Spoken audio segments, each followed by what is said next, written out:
Allez, bonjour à tous et bienvenue sur cette chaîne consacrée au surf skate. Aujourd'hui on va voir le tutoriel numéro 2 sur la prise de vitesse. C'est parti.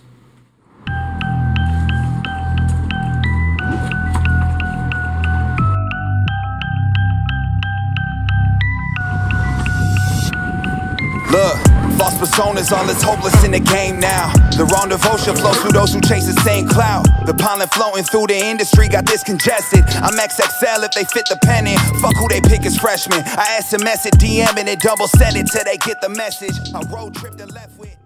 Allez, donc juste avant de commencer la vidéo, déjà merci beaucoup sur le premier tutoriel. Il y a eu beaucoup de retours positifs et j'ai vu qu'il y avait un réel engouement derrière ce concept là. Donc c'est pour ça qu'aujourd'hui une deuxième vidéo sort. Désolé pour l'attente, je sais qu'il y en a qui voulaient que ça sorte assez rapidement, mais c'est une chaîne avant tout pour me faire plaisir. Et donc c'est pour ça que ça sort que maintenant. Si jamais il y en a d'entre vous qui veulent me suivre sur les réseaux sociaux, je vous mets mon Insta juste au-dessus, c'est lucasvg-34.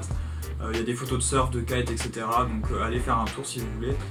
N'hésitez pas à vous abonner à la chaîne pour que vous soyez avertis. N'hésitez pas à mettre la cloche, comme ça dès qu'il y aura une nouvelle vidéo qui sortira, vous serez tenu au courant et vous pourrez la voir. Allez, passons au tutoriel.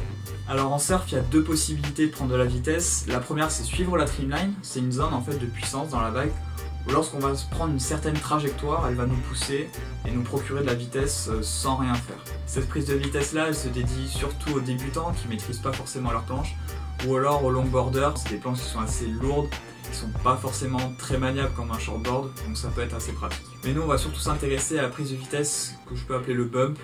Donc en fait ça va être un jeu de haut-bas dans la vague, c'est-à-dire que vous allez monter puis descendre, et c'est ça qui va vous procurer de la vitesse.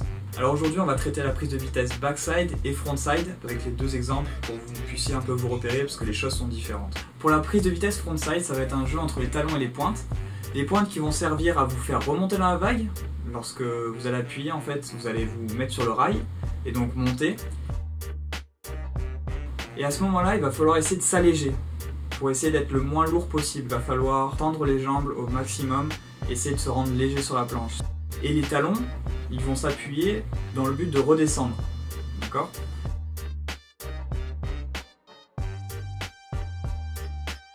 Accumulé à tout ce qu'on a dit tout à l'heure, on peut s'aider avec les mains en les balançant un petit peu en avant et en descendant.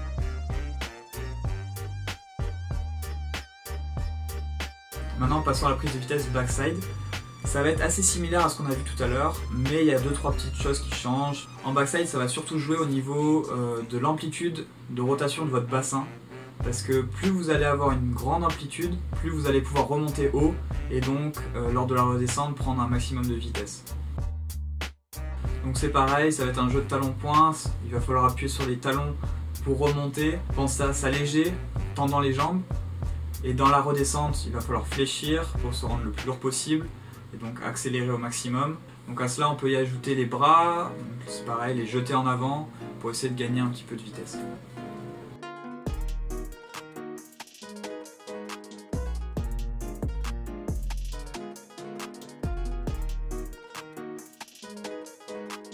Je vais vous faire un petit retour sur les erreurs que je peux voir à l'eau. Déjà on a les bras. Il y a beaucoup de personnes qui dans leur prise de vitesse n'ont pas forcément les bras bien synchronisés, ils partent un peu dans tous les sens. Essayez vraiment de garder les mains collées. Je peux vous donner un exercice en carveur qui peut être vraiment utile. C'est vous prenez une écharpe, je vais prendre une écharpe. Voilà, donc ça peut paraître bizarre, mais vous prenez une écharpe, vous vous attachez les deux mains donc presque quasi collées ensemble. Donc vous avez les deux mains qui sont liées et ça va vous permettre de garder en fait les mains assez proches et elles partiront pas dans tous les sens. Donc ça peut être un bon exercice pour vous entraîner lors de votre prise de vitesse. Voilà, donc après pomper, les gens des fois ils pensent que en pompant ça va leur procurer de la vitesse. En réalité lorsqu'on pompe c'est surtout pour conserver sa vitesse et rester dans la vague lorsqu'elle ramollit. Allez, c'est la fin de la vidéo, merci d'avoir regardé. J'espère que ces conseils vous seront utiles. Maintenant c'est à vous de vous entraîner et puis voilà, je vous souhaite de réussir. N'hésitez pas à poster un petit commentaire en bas pour avoir vos retours, ça fera toujours plaisir. Bossez bien et on se retrouve dans la prochaine vidéo qui portera sur le roller.